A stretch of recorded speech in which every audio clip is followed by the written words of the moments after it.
Right after Davos, the next weekend, I will travel to India. There's still work to do, but we are on the cusp of a historic trade agreement. Indeed, some call it the mother of all deals. One that would create a market of 2 billion people, accounting for almost a quarter of global GDP. And crucially, that would provide a first mover advantage for Europe with one of the world's fastest growing and most dynamic continents.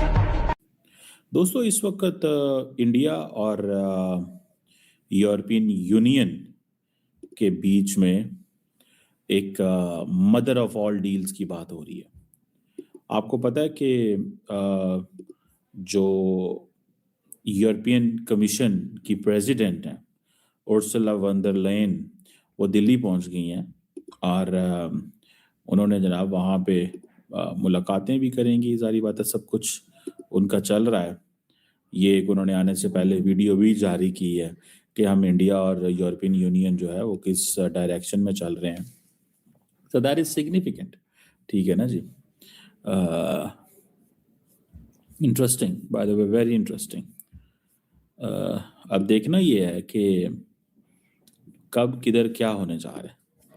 तो मैं आपको अगर बताता चलूँ कि ये जो India जो डील है, ये फ्री ट्रेड एग्रीमेंट है, ये 2 डेकेड्स की निगोशिएशंस के बाद हो रहा है।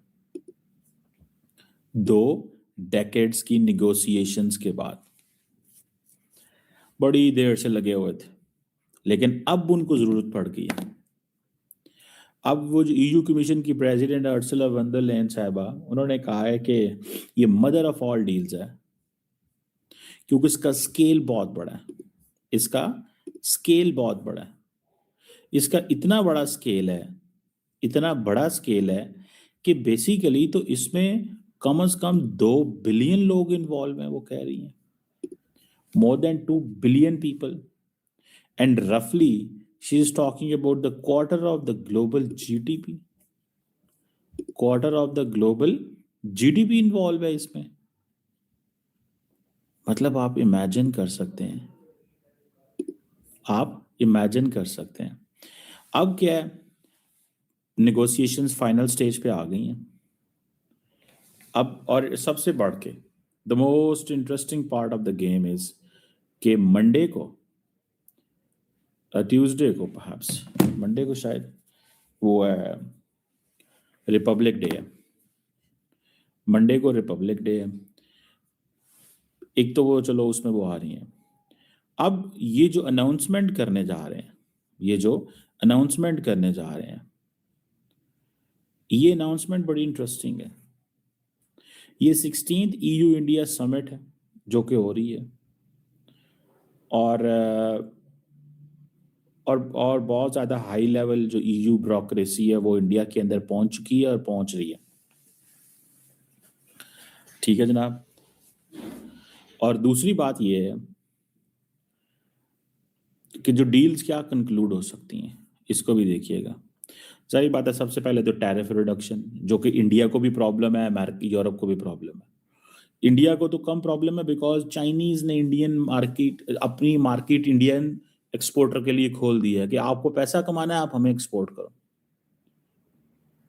ठीक है, ये इंडियंस क्या करेंगे, जो यूरोपियन कार्स हैं उनके ऊपर ड्यूटीज कम करेंगे, यूरोपियन वाइन के ऊपर कम करेंगे, ताकि इंडियन मार्केट के अंदर चीजें आ सकें। Indian textile, electronics, chemical, this that, इस हवाले से।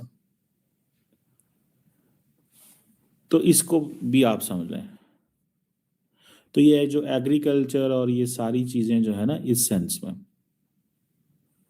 अब इंडिया जो है वो फ्री ट्रेड एग्रीमेंट, आपको पता है यूके, ऑस्ट्रेलिया वगैरह के साथ और बाकी के साथ वो लगा हुआ है। सो इसको भी समझने की जरूरत है। सो ये जो मदर ऑफ ऑल डील्स की बात हो रही है, मदर ऑफ ऑल डील्स की जो बात हो रही है ना, ये इसको one can not under estimate this. इसको अंडर एस्टिमेट नहीं करना चाहिए इंडिया और यूरोपीय यूनियन के दरमियान।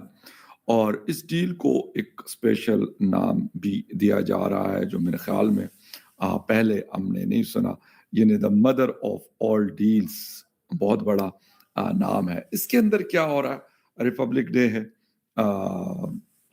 26 जनवरी को, इंडिया का, और बाकायदा तौर पे इस डील को मतलब ये कंप्लीट होगी और 27 को इसका बाकायदा ऐलान हो जाएगा। क्या चीजें इसके अंदर, इसकी इतनी अहमियत क्यों है, इस वक्त क्या सिचुएशन चल रही है यूरोप के साथ, इस वक्त इंडिया कहाँ पे स्टैंड करता है साउथ एशिया में और इसके साथ साथ दुनिया भर में, और नरेंद्र मोदी साहब जो डोनाल्ड ट्रंप उनको बार बार कोशिश कर रहे थे कि जी उनसे उसकी मुलाकात हो जाए, लेकिन वो नहीं हुई।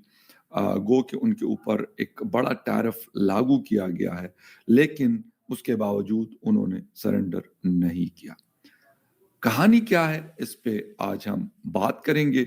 और बात क्या है कि इंडिया और यूरोपीय यूनियन के दरमियान नए तिजारती मुआहदे की तैयारियां। यूरोपीय कौंसिल के सदर हैं जी एंटोनियो लॉयस सनातोस डिकोस्टा और यूरोपीय कमीशन की जो प्रेसिडेंट है अर्सला वॉन दर लीयन 26 जनवरी को इंडिया के रिपब्लिक डे यानी योम जमहूरिया की तकरीबात में मेहमान खुसूसी होंगे। सरकारी इशारियों और तकरीबात की चकाचौंध के अलावा ये दो यूरोपीय रहनुमा अपने दौरे के दौरान एजेंडे पर मौजूद एक और अहम मौजू पर काम कर रहे होंगे, एशिया की तीसरी बड़ी मईशत के साथ फ्री तिजारत से मुताल्लिक मुज़ाकरात। ये पेशरफ्त एक ऐसे वक्त में सामने आई है जब यूरोप एक नए जियोपॉलिटिकल चैलेंज से गुजर रहा है और अमेरिकी सदर डोनाल्ड ट्रंप ग्रीनलैंड के मामले पर यूरोपीय ममालिक पर टैरिफ लगाने की धमकियां दे रहे हैं।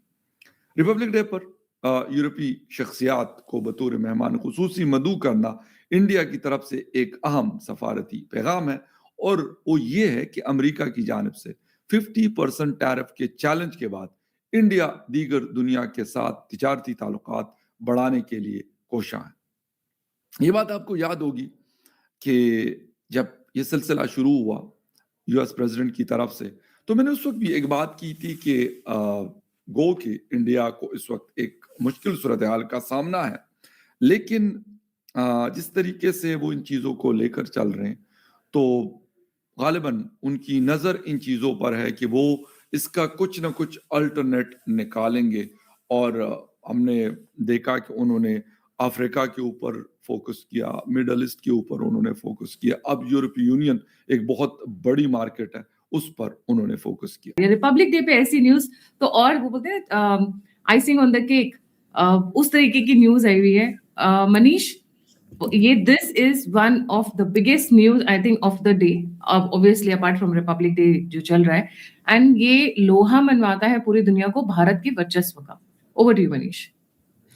थैंक यू गायत्री जी, और सभी देशवासियों की गणतंत्र दिवस की शुभकामनाएं। और जो ये न्यूज़ है, जब मैं इसको बोलना चालू करूंगा, एक्सप्लेन करना चालू करूंगा, तो वो पहले बिलीव करना थोड़ा मुश्किल होगा, क्योंकि हमें ऐसा वार्डिंग किया गया है कि ऐसा हो नहीं सकता है। और वो न्यूज़ ये है, किसी भारतीय ने, किसी बीजेपी वाले ने, कि मोदी के कोई सपोर्टर ने नहीं ये बोला है कि by the end of the century, लगभग 2100 ईस्वी के आसपास, भारत दुनिया की सबसे बड़ी इकोनॉमी बन जाएगी, सबसे बड़ी इकोनॉमी बन जाएगी, और उसका इकोनॉमी इवन चाइना से भी 90% ज्यादा बड़ा होगा, लगभग चाइना की इकोनॉमी से 2 गुना। ये न्यूज़ जब मैं बोल रहा हूँ, और ये ऐसा इसलिए मैं पहले ही डिस्क्लेमर दे दिया कि ये किसी भी इंडिया या इस सब के द्वारा नहीं बोला गया है कोई भी। ये OECD है, एक ग्रुप है जिसको जो बड़े जो डेवलप्ड इकोनॉमीज हैं दुनिया के, उसने मिलकर के ये बहुत सारे सिनेरियो कैलकुलेशंस कि अभी ग्रोथ पोटेंशियल क्या है, इंडिया कैसे मूव करेगा, चाइना कैसे मूव करेगा, हमारा पॉलिसीज कैसा जा रहा है, पॉपुलेशन ग्रोथ कैसा होगा, ये सारे फैक्टर्स को लिया गया है उसमें, और उसके बाद इसको लाया गया है। और दूसरा चीज उसमें यह है कि हम अमेरिका, जो कि अभी टैरिफ के नाम पे हमें इतना डरा रहा है, by 2060 India will overtake America का जो इकोनॉमी है उसको इंडिया ओवरटेक कर लेगा। ये अब ये 3 चीज पहले मैं एक छोटा सा वहां पे पॉज लिया कि register by 2100 will be largest, by 2060 will be this bigger than the America's economy. करे जो second half of the century है, दैट इज जो हमारा विकसित भारत का ड्रीम है 2047, उसके बाद जो और जो एक्शंस लिए जाएंगे वो इससे भी ज्यादा रैपिड चेंज करने वाले होंगे। और दूसरा एक इंटरेस्टिंग फैक्टर उसमें है कि जिस पॉपुलेशन के नाम पर अभी काइंड ऑफ चाइना के बारे में पॉपुलेशन को लेकर के अलग अलग थ्योरी चल रही है। कुछ लोग बोल रहे हैं कि 1 अरब से नीचे है, कुछ बोल रहे नहीं 1 अरब से ऊपर है। चाइना इतना एफिशिएंट है टेक्नोलॉजीज को यूज करने में, उसका पॉपुलेशन इतना एफिशिएंट है, उस पे भी ये सिनेरियो कैलकुलेटेड है कि उस समय तक जाते जाते जब हम 2060-70s क्रॉस करेंगे, India will be more efficient then China in terms of कि पॉपुलेशन कितना यूज हो रहा है, कैसे यूज हो रहा है, कितने पॉपुलेशन जो है वो फॉर्मल इकोनॉमी में पार्टिसिपेट कर रहे हैं। That number will grow more than 70%, जो अभी लेस देन 50% पे है। आखिरकार भारत ने दिखाई दिया कि उसे विश्व गुरु क्यों माना जाता है। भले लोग सामने से ना कहते हो, लेकिन कहीं ना कहीं भारत अपने कारनामों की वजह से विश्व गुरु माना जाता है और लोगों की नजर में उसकी इज्जत बहुत है। जहां ट्रंप उस पर बार बार टैरिफ लगा रहे थे कि अगर तुम रशियन से ऑयल खरीदोगे तो हम तुम पर 25% टैरिफ बढ़ा देंगे, अगर तुम यूएई से डील करोगे फिर भी हम तुम पर टैरिफ बढ़ा देंगे। काफी सारी बातों से ट्रंप ने इंडिया को डराया धमकाया, लेकिन जो इंडिया में उनके पीएम बैठे नरेंद्र मोदी, वो उनकी बातों से डरे नहीं और यूएई के साथ एक बड़ी डील कर डाली। ऐसी डील जो पूरी दुनिया में खलबल मचा रखी है। यूरोपियन यूनियन इंडिया के साथ एक ऐसी डील करने जा रहा है जिसको पूरी दुनिया में मदर ऑफ ऑल डील कहा जा रहा है। यह डील इंडिया को और यूरोपियन यूनियन को काफी मजबूत करेगी। इसी को देखकर पाकिस्तानी लोग रो रहे हैं कि पाकिस्तान के साथ ऐसा क्यों नहीं होता, क्यों उनके साथ कोई डील नहीं होती। लेकिन मदर ऑफ ऑल डील होने के बाद अब इंडिया और काफी ताकतवर हो जाएगा। जहां आज 26 तारीख है और ईयू के मंत्री जो है वो इंडिया आ चुकी हैं और जहां तक कल या परसों तक घोषित हो जाएगा कि इंडिया के साथ क्या क्या डील हुआ है और इंडिया कितना मजबूत हुआ है। तो दोस्तों, आपकी क्या राय है मदर ऑफ ऑल डील को लेकर? अपनी राय कमेंट बॉक्स में जरूर लिखें। वीडियो अगर अच्छी लगे तो वीडियो को लाइक करें, शेयर करें, चैनल को सब्सक्राइब करें। जय हिंद, जय भारत।